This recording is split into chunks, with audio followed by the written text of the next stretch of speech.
Hi everyone.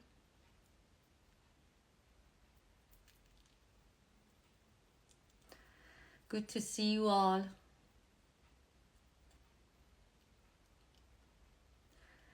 Hi everyone. We are waiting a few minutes for everyone to join us.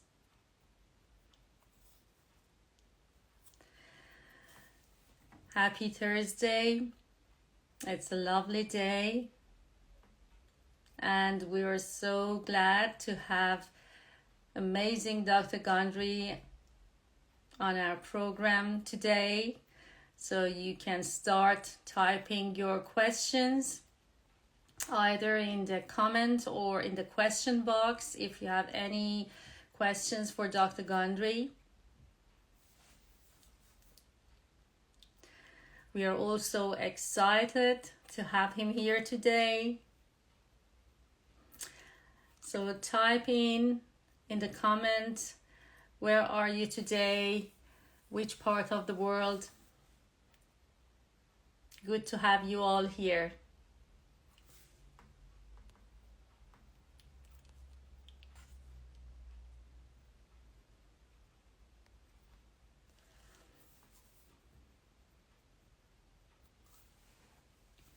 Hi.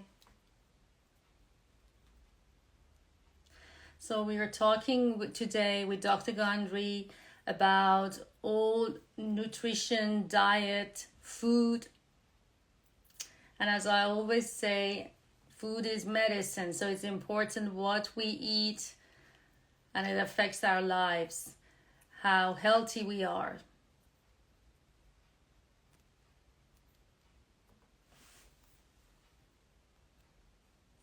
So we're going to wait another minute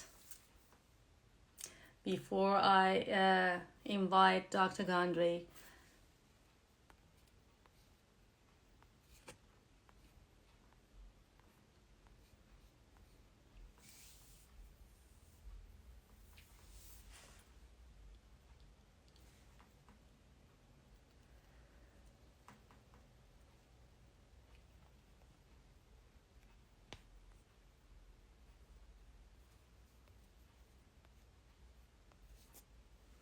Hi everyone.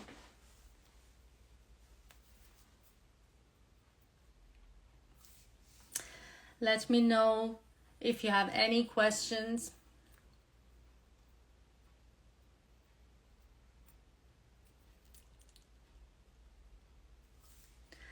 So I'm just trying to now find Dr. Gondry here. Hi Juliet, nice to see you.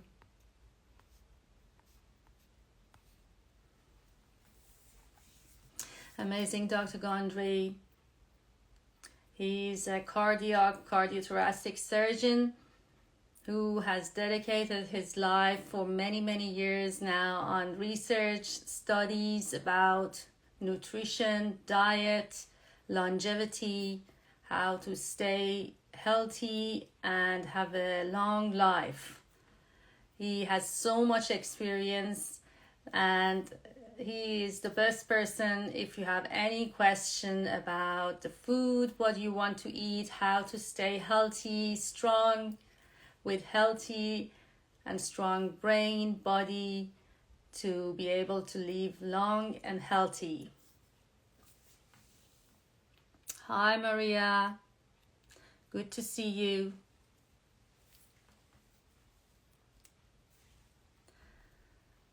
Okay, let me see if I can see Dr. Gondry.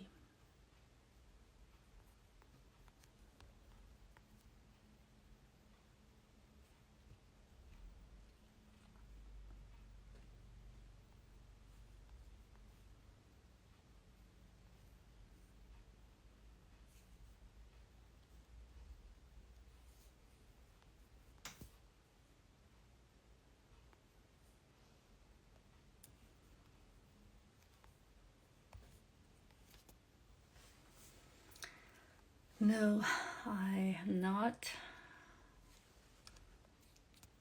seeing him yet.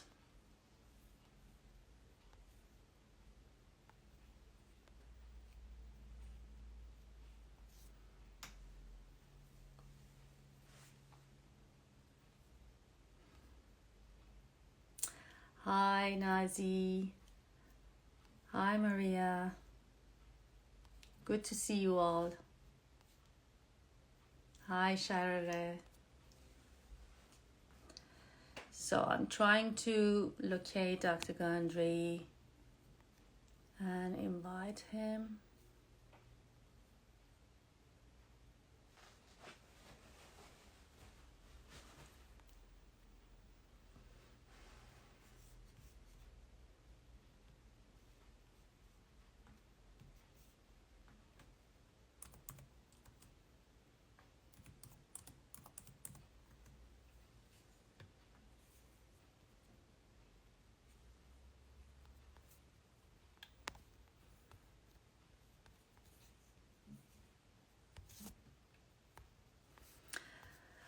So I'm not seeing him yet here.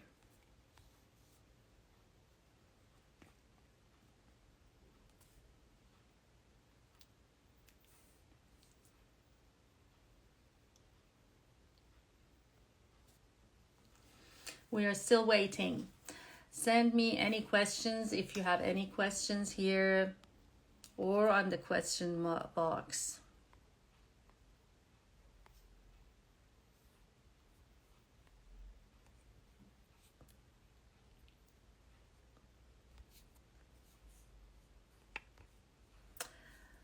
It's always some technical issues. There we go.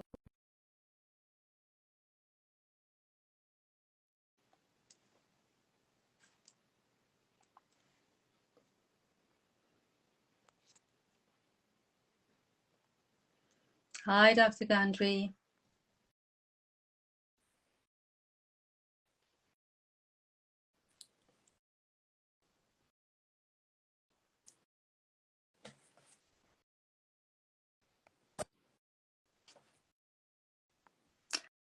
I can see Dr. Gundry now. Let me try to invite him again. Yes, here we go.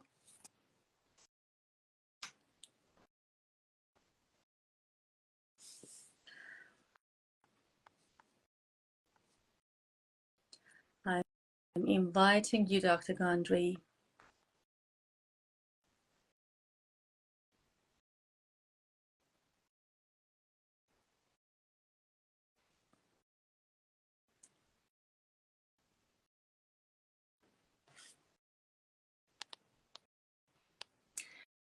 We are all waiting for you, Dr. Gundry.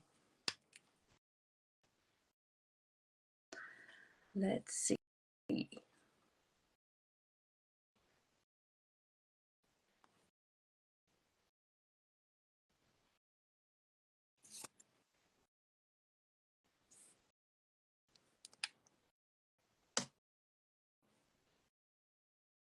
We can't wait to talk.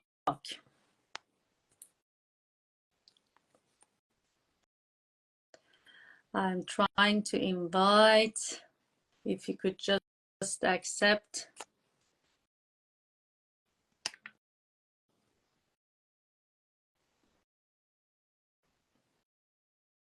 There is a message. For some reason, Dr. Gundry is not able to join.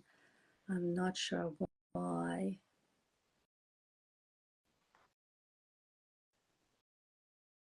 I'm inviting.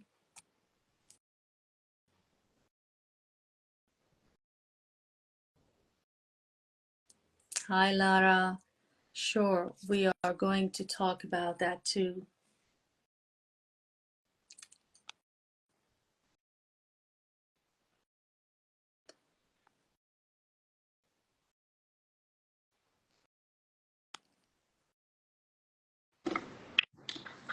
Hello, hello. Hi there. Hi, finally. Sorry about that. My my folks had apparently had me scheduled for 12:30. I was just on a Zoom call with a patient, so Oh, I'm sorry. so sorry. So it's great to see you. Thank you Nice, for accepting my invite, Dr. Gandhi. a pleasure, a pleasure. Sorry I'm late to the party. That's okay. You're here. That's the main thing. What are we talking about? What? Catch me up. So we're talking about food. Food is medicine. And so I was thinking about talking about longevity, and that's what you so much experience. You dedicated your life on nutrients, diet, and how to use diet, which type of diet to eat and have a long life, healthy long life. So we see exactly, we see, I mean, we used to follow our parents, grandparents, and culture, tradition, what they eat, and we used to eat the same things. Nowadays, we see it's so different with this era, with all the pollution in the air, soil, water, chronic disease, obesity. People need dietitian, the specialist, some guidance what to eat to prevent that chronic disease. So can you just give us some recommendation if there is like a core principle that we can all implement in our lives? So one talks about high protein, one low fat, high fat. It's so confusing and sometimes overwhelming for people when they watch social media, what to choose, which one is better.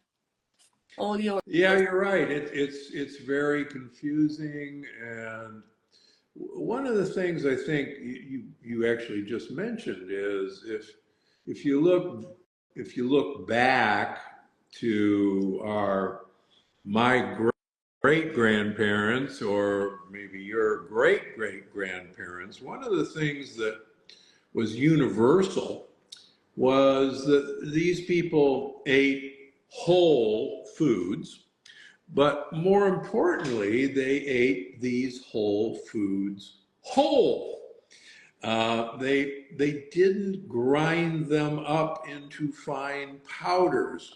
There was no such thing as a protein powder. There were not any smoothie makers. There really wasn't any juices to speak. And one of the things I think we've forgotten is that way back when, our ancestors were really eating for two groups. One was for their body, for their cells, but equally as important, and perhaps more important, they were eating for the 100 trillion bacteria that lived in their guts. And those guys were being constantly fed with basically all the leftovers in these whole foods, all these soluble fibers. And in our effort to make things easier, we've stripped away all of what we used to feed our what I call gut buddies. And these guys, number one, are the good guys are starved to death because we haven't given them anything to eat. And we've given the bad guys everything they want. And the bad guys love these simple carbohydrates, these simple sugars, and they love saturated fats. And if we've learned anything, and I write about this in the book, the bad guys or the good guys control your brain with what your food selection choices are going to be. Mm-hmm. They literally manipulate your brain. And humans don't like to think that, we're the most advanced creature that ever existed, and we don't like to think that little one-cell organisms can control this masterful brain. Mm-hmm. But In fact, that's what happens on a daily basis. So, one of the things that I like to point out to people is that we have no storage system for protein in our body. We need a small amount of protein every day for repair work, for membrane work. If we're building muscle, we need some protein to build muscle. But our needs for protein are actually quite small. I come from the Walter Longo in my camp that we really need very minimal protein. But the point that I think we always have to remember, and this is brought home by the head of nutrition at Stanford, Dr. Christopher Gardner, we forget that about 87% of all the protein that we eat is not used as protein. It is converted to sugar. Why? Because we have no storage system for protein. So the sugar that comes from protein can be used to power our cells. Nothing wrong with that. But if our cells are full or don't need any more food, we convert that sugar into fat. And we're the fat ape. We do that very well. And I think we forget at our peril that we don't have a storage system for protein, number one. And number two, up until recently, we had, when we ate protein, say a steak or a piece of chicken or fish, it would take many hours to digest that whole food down into amino acids that could be absorbed into our bloodstream and used. Now we get 20 grams of protein powder, which has already been pre-digested, and it instantly slams into our bloodstream as amino acids, and your mitochondria, which are trying to make energy, going, what the heck? What am I supposed to do with all this stuff? It's like it's rush hour in LA, 24 hours a day. And so they immediately, because they're not going to use it as protein, shift it into glucose, and then we make fat out of it. And everybody wonders, how come we're all, getting so fat? Because we're eating mostly pre-digested foods now that never existed. In fact, fun fact, the Kellogg's Corn Flakes Company in 1906 advertised that Kellogg's Corn Flakes was the world's first pre-digested food. And you go, why did they do that? Well, the Kellogg's brothers believed that digestion was sapping your energy, and because you needed a lot of energy to digest food. So what better way to improve your energy than pre-digest your food so it was instantly available? And that's the problem. We have instantly available calories now, which number one, never happened before. And number two, we no longer have any food that feeds our gut microbiome, what they need to keep us happy. So that's the main question now. What our lovely gut microbiome needs to survive? Yeah, they primarily need soluble fibers, and they're actually pretty easy to come by. Some of the best soluble fiber is in the chicory family of vegetables. That includes radicchio, that kind of Italian red lettuce, Belgian endive, asparagus is in season right now. Okra is great for prebiotic fiber. Uh, uh, Artichokes, artichoke hearts, baby artichokes, fantastic source of prebiotic fiber. Root vegetables are great sources of prebiotic fiber. And somebody loves okra, good for you. It's one of the best things for your gut buddies. Lovely meats.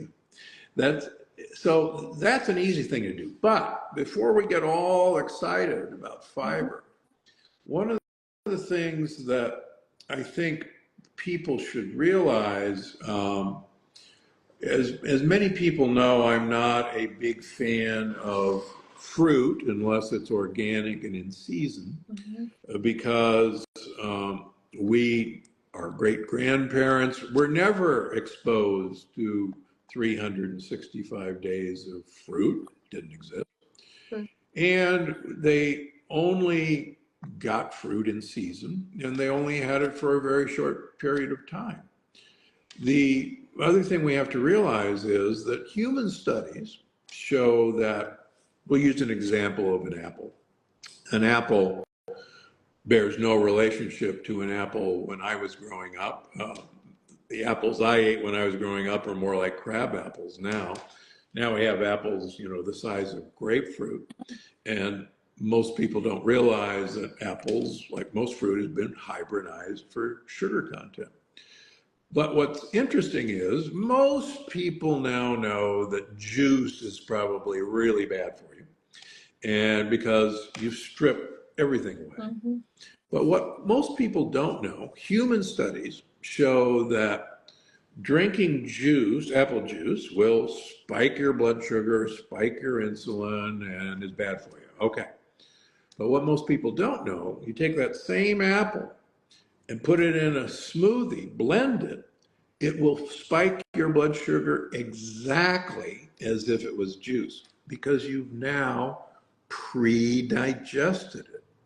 That's different than eating that apple whole, because now your body has to do the work of separating that. So then I've had the glucose goddess on my podcast, and she, like me, says people don't realize that a smoothie is just mainlining sugar.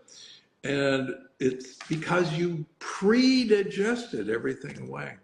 And so stay away from the smoothie bars, please. So far, for a good, healthy, balanced diet, you suggested we need a little bit of protein, not too much of it, and we need some vegetables and fiber for our gut, and not too much of fruit, and no juice. Anything else? What about fat, healthy fat? What is your thought on that? So if you look at most 4 out of the 5 blue zones, and I'm actually the only nutritionist who has spent half their career living in a blue zone, and that was Loma Linda, California. I get a kick out of people telling me what blue zone people eat, because, sorry, I'm the only nutritionist who's actually lived there half my life.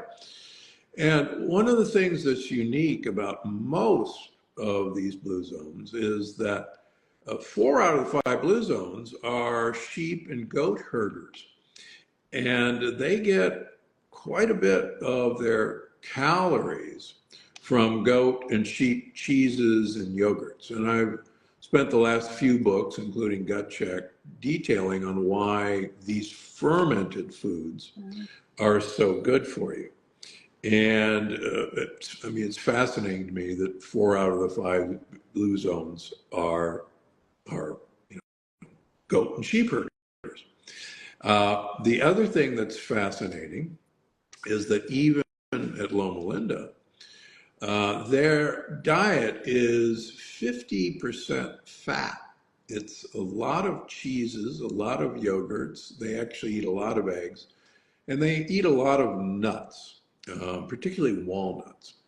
And when I was first recruited there as a heart surgeon, as the chairman of heart surgery, they, interestingly enough, eat huge amounts of these fats. And I went and met with a head dietitian. I said, You're trying to kill my patients. You're trying to kill my heart surgery patients. You're feeding them all this fat, all this cheese and mayonnaise and eggs. And they said, they patted me on the head and said, Sonny, we're the longest living people in the United States.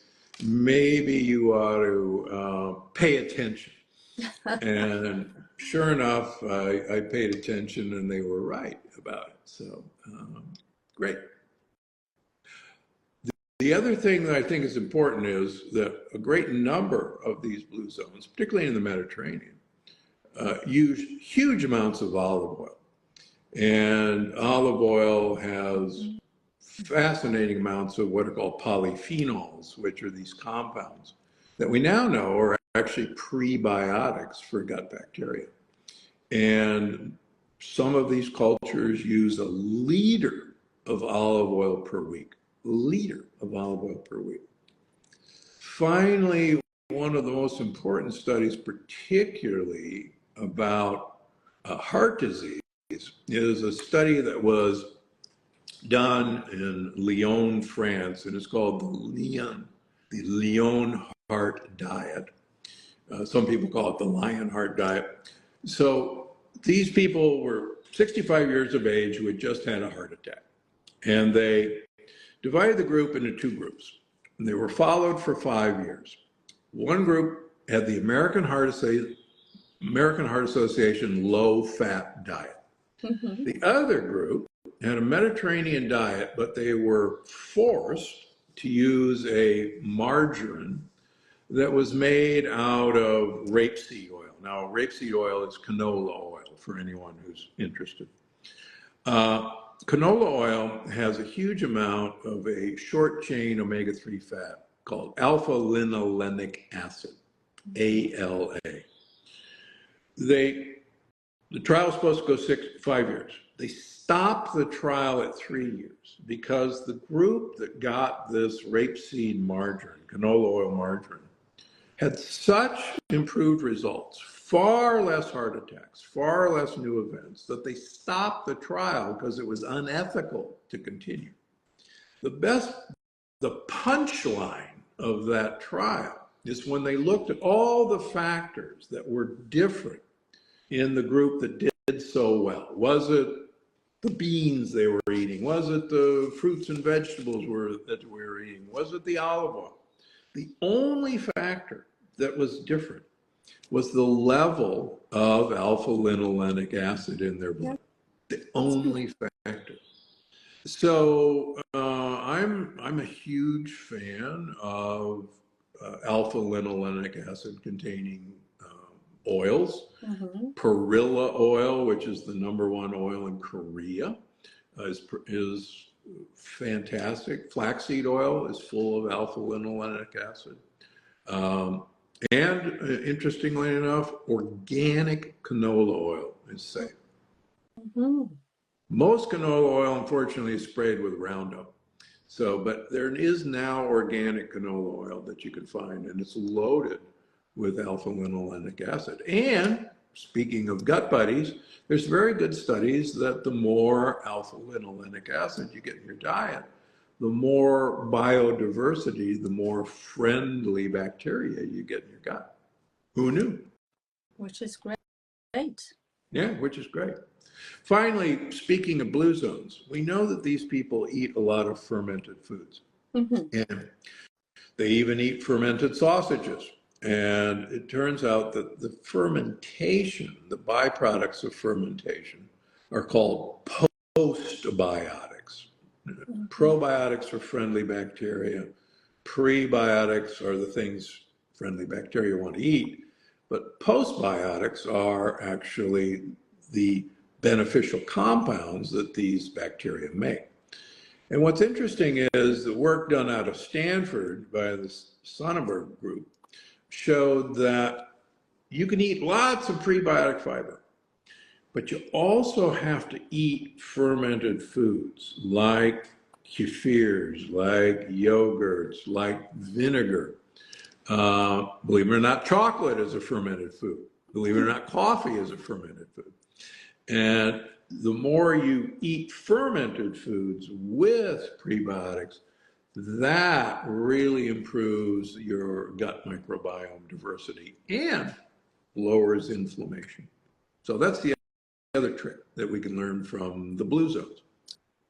So to have daily fermented food. What about people who are not able to have that much of fermented food, supplementing with probiotics? Do you recommend or support probiotic supplements or prebiotic Yeah, supplements? so yeah, probiotic supplements are very useful, but we forget that you've got to give these guys something to eat. And I use the example, one of my offices is in Palm Springs, and I use the example, let's suppose I sell my patients grass seed, and which would be probiotics. And they come back in a month and they said, you sold me bad grass seed because it didn't grow. And I said, well, what did you do with it? And they said, well, I took it out in the sand and I sowed it in the sand. And I said, well, did you water it? Well, no, you didn't say. Well, did you fertilize it? No. Well, what did you expect? And yet we have lots of people taking probiotics, grass seed, without giving it what it needs to grow. And so we've just not been feeding our microbiome the way our great-grandparents did. Because they really had no other choice. There wasn't these food processing systems. Mm-hmm. So it's fine to take probiotics, but you got to give them what they want to eat. They'll just Feed them. They'll just leave. Yeah, that's true.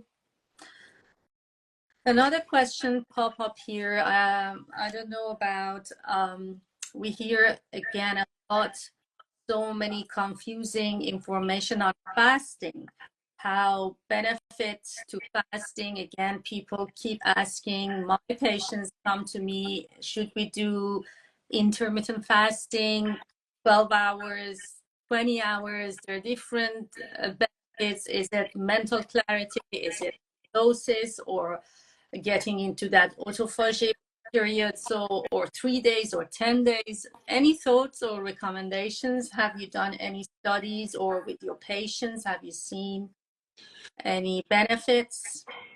Yeah, as far as I know, and nobody's contradicted me yet, I was the first person to write about intermittent fasting in the early 2000s.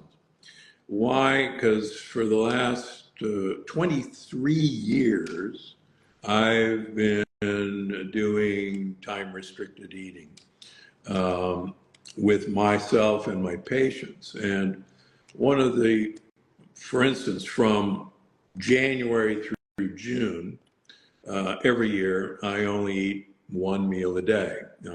I do the OMAD diet. So I eat all my calories from 5 to 7 o'clock at night. Now, and I've been doing that for 23 years.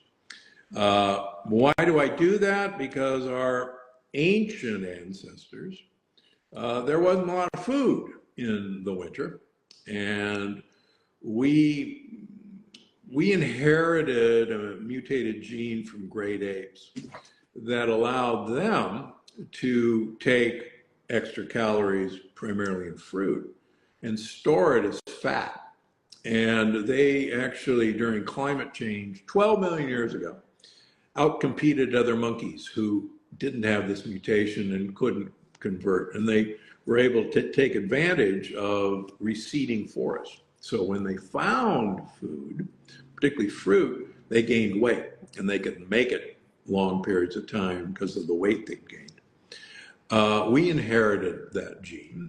For years, it was called the thrifty gene, but it allowed us to gain weight for the winter, and then we would lose weight. And when we watch hunter-gatherers, they do the same thing. So we know that hunter-gatherers who do this, their gut microbiome changes dramatically from summer to winter.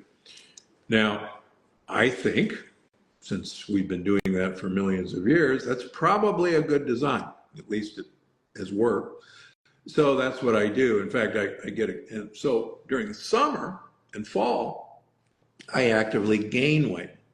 I'll lose about 10 to 15 pounds every winter. I'm down 12 pounds right now. Um, and then I'll gain it right back up. And I get a kick when I'm doing podcasts in the fall and early winter.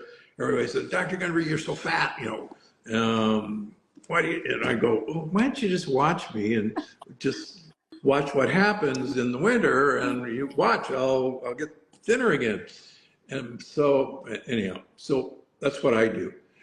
I think the best study to guide us is the Italian cyclist study of intermittent fasting.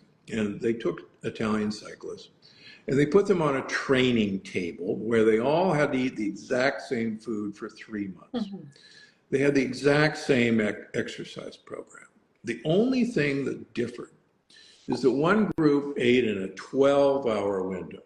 They had breakfast at 8 o'clock in the morning, they had lunch at 1 o'clock in the afternoon, and they had to finish dinner by 8 o'clock. 12-hour eating window. The other group had a 7-hour eating window. They had breakfast at 8 o'clock in the morning, they had lunch at they had breakfast at 1 o'clock in the afternoon. Break fast. They had lunch at 4 o'clock in the afternoon, they had to finish dinner at 8 o'clock. So when they looked at their athletic performance, and it was identical. Only the group with the 7-hour eating window lost weight, even though their calories were exactly the same. That's very interesting. And only the group with the 7-hour eating window actually had a lowering of their IGF-1, insulin-like growth factor, which is the best way we have right now of looking at longevity genes being activated. So to me, that confirms all of the experimental studies that have been done at the National Institutes of Health by Rafael De Campo, which showed that it was the compressed eating window that made the difference in survival, not the caloric load. And that, I think the more we take those sorts of studies to heart, the better we're going to do. And I've written several books about why this is useful to do. So, including Gut Check, which is the new one. Gut Check. Yes. Gut Check. Yes.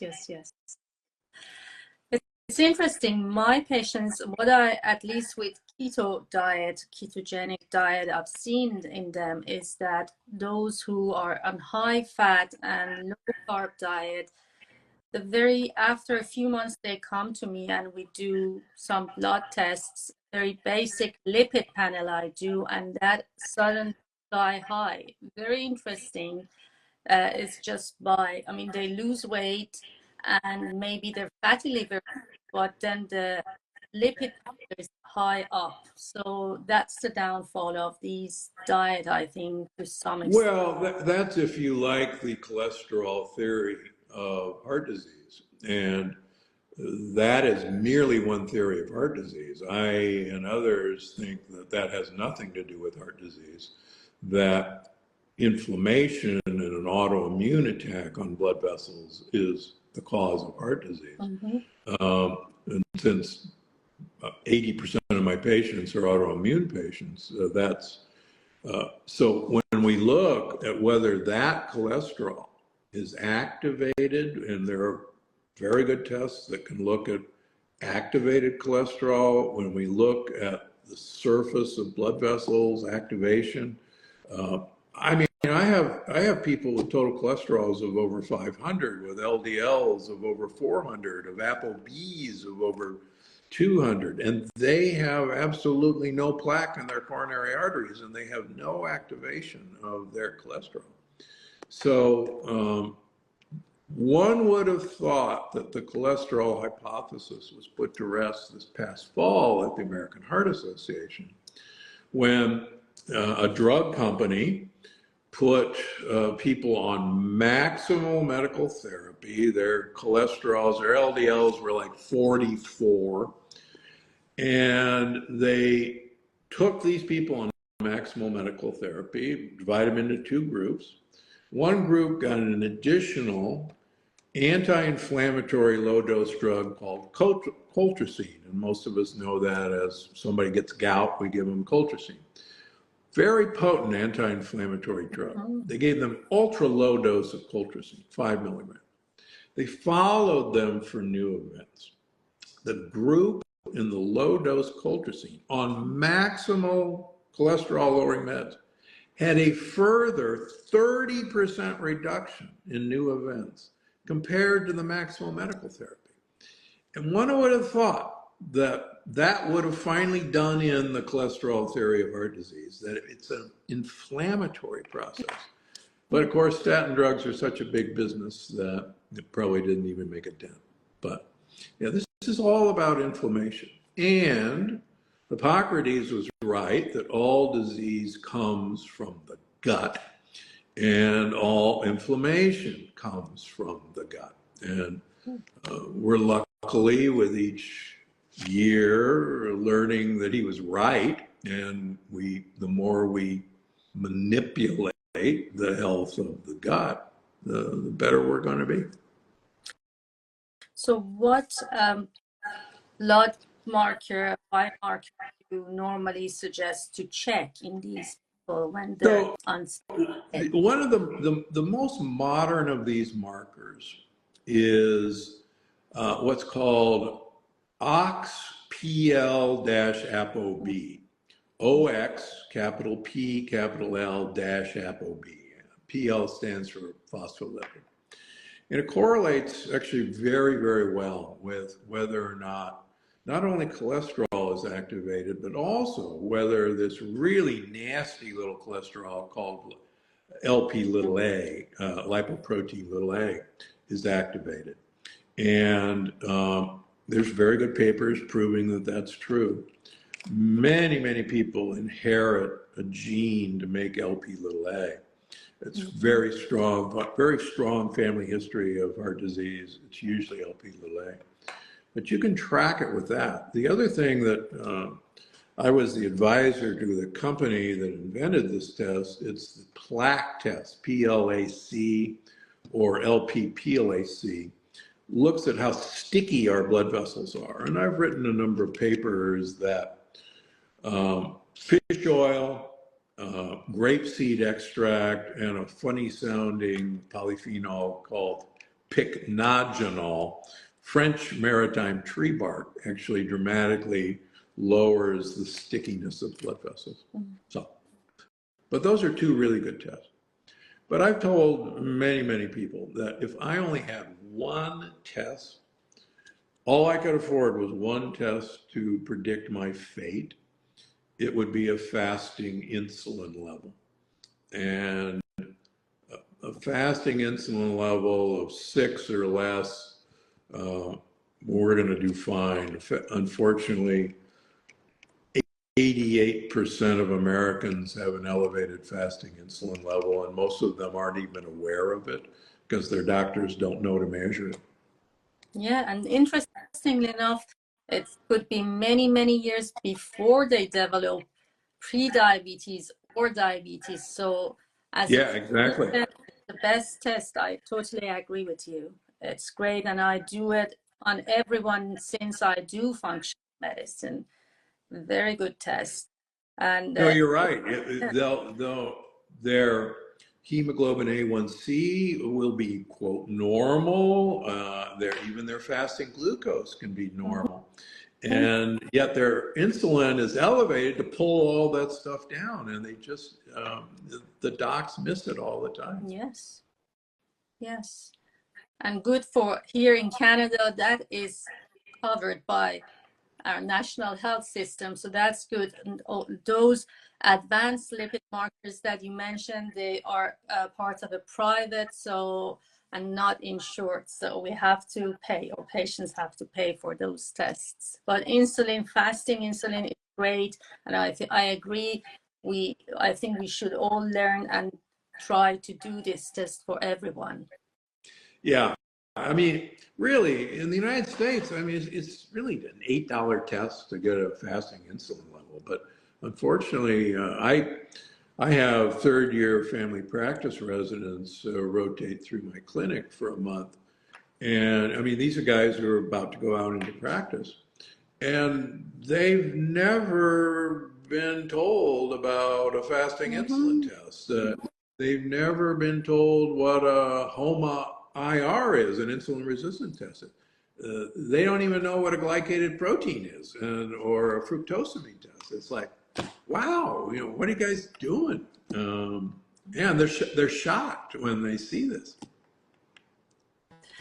Any thoughts? Someone is asking about these new medications for weight management, diabetes medications, GLP-1 agonists, Ozempic, Mounjaro. So nowadays prescribed by many doctors for everyone.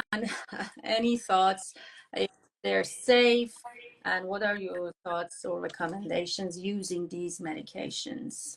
Well, first of all, we should realize that there has never, ever been a safe weight loss drug. A lot of them have come and gone. And the reason they've come and gone is there has never been a safe weight loss drug, period. Number two, we're now seeing that up to 40% of the weight loss that these drugs produce, and don't get me wrong, they produce weight loss, is muscle mass. And since muscles are what insulin sells calories to, if you lose 44% of your muscle mass during that weight loss, and then you come off the drug, you no longer have the muscles that are going to eat the food that you are eating. And that's why the placebo-controlled trials show that if you get the placebo of these drugs after your weight loss, your weight starts heading right back up and usually overshoots. And that's what, and the drug companies know this. This is a lifetime drug. And they don't make drugs unless they know they gotcha. And this is a lifetime drug. I've already had two patients. I won't prescribe it. I've already had two patients have their gallbladders taken out because of these drugs. I've had one patient that's had an intestinal obstruction from these drugs.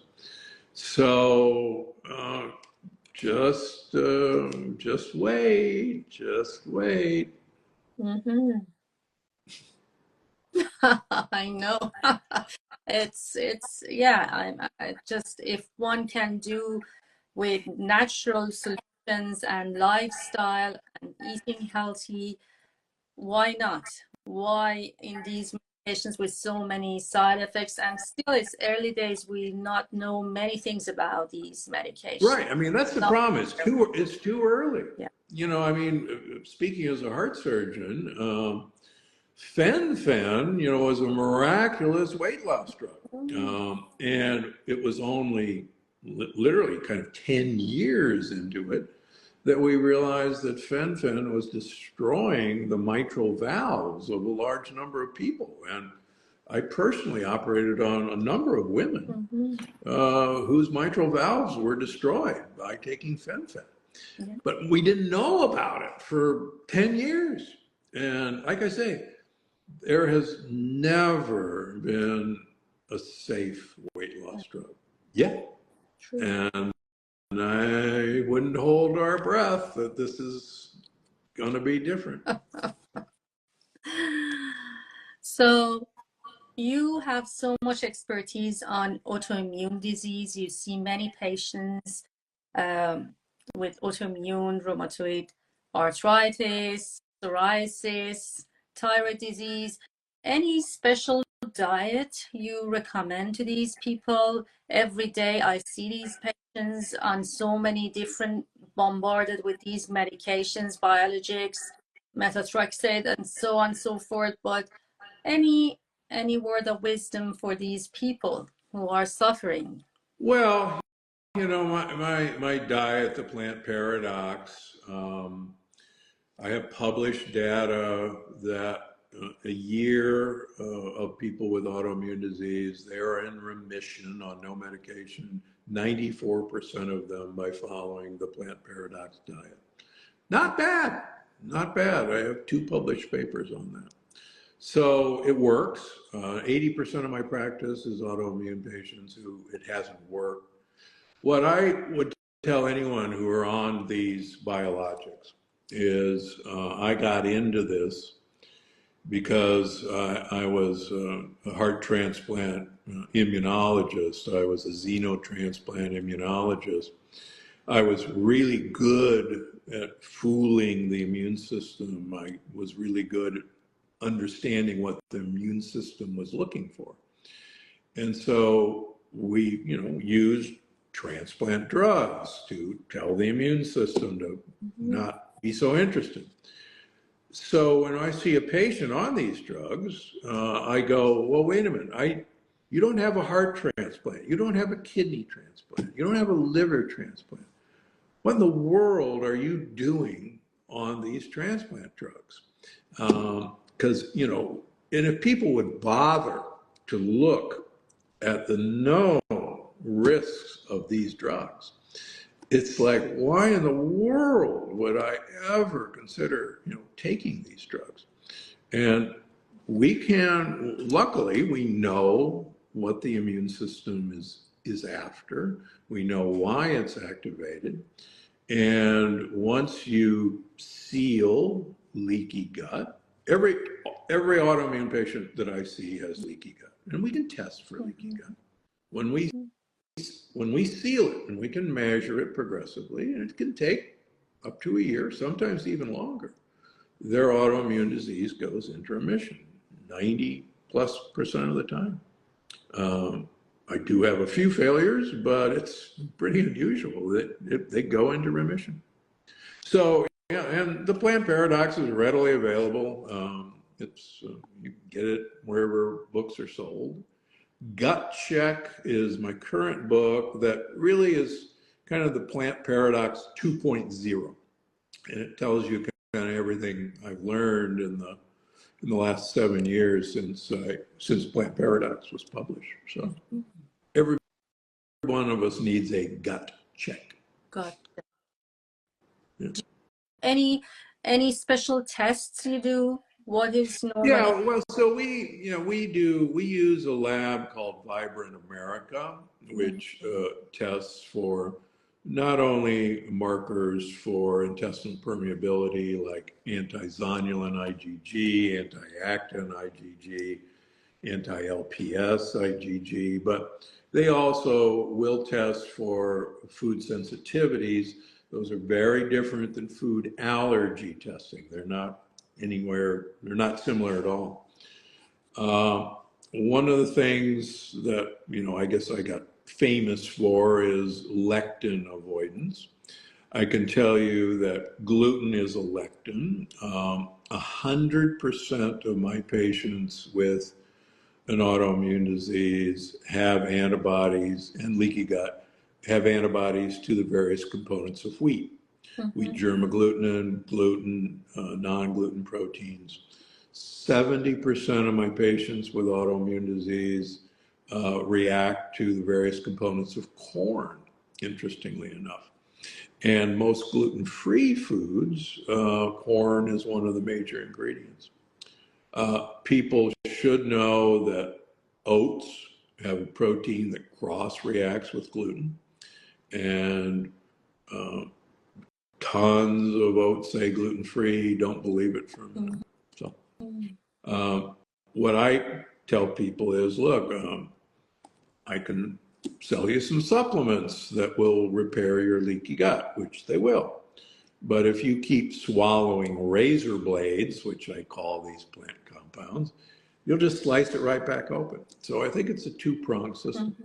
The other thing that's really important is that almost all people with autoimmune disease have very low vitamin D levels.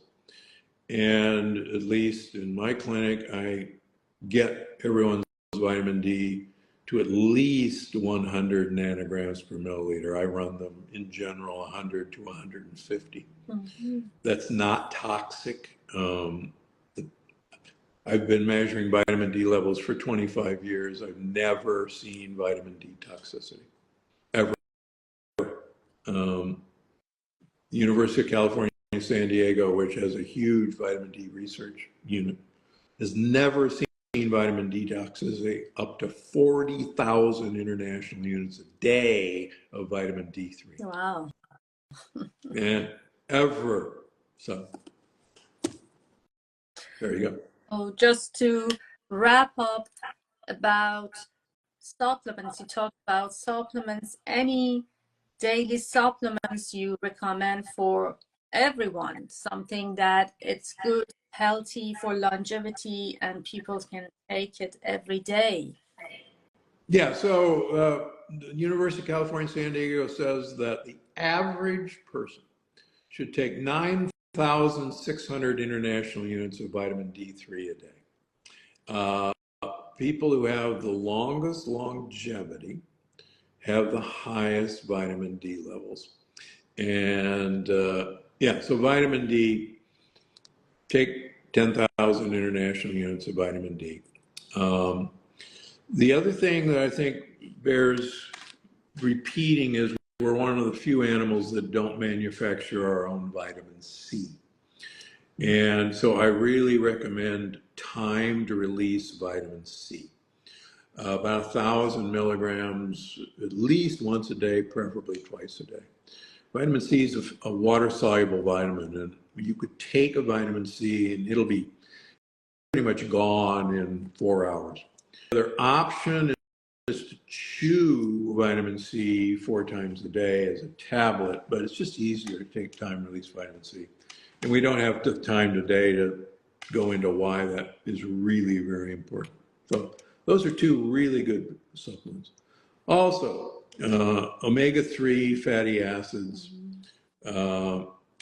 Beautiful studies show that the higher your omega-3 index, which looks at how much fish oil, DHA, and EPA are in you for 2 months before the test, people who have the highest omega-3 index have the biggest brains as they age and the biggest areas of memory, the hippocampus. People who have the lowest levels of omega-3 index have the most shrunken brains and the smallest areas of memory. So I like my brain. Someone is asking about that Korean oil that you mentioned, the name of the Korean oil. Perilla oil. Perilla oil. Perilla oil. Perilla oil. Okay. Yeah, perilla oil. So it has the highest content of alpha linolenic acid. Really? Yeah, it's the most widely, it actually comes from a plant called the coleus plant. And most of us know the coleus plant. It's got all those beautiful, brightly colored, variegated leaves. It can be a house plant. It can be a garden plant. Google coleus plant. You'll see where perilla oil comes from. That's great. Amazing talking to you, Dr. Landry. It was lovely. It's a pleasure to meet you, and I'm hoping to see you in person in London in June in the big summit.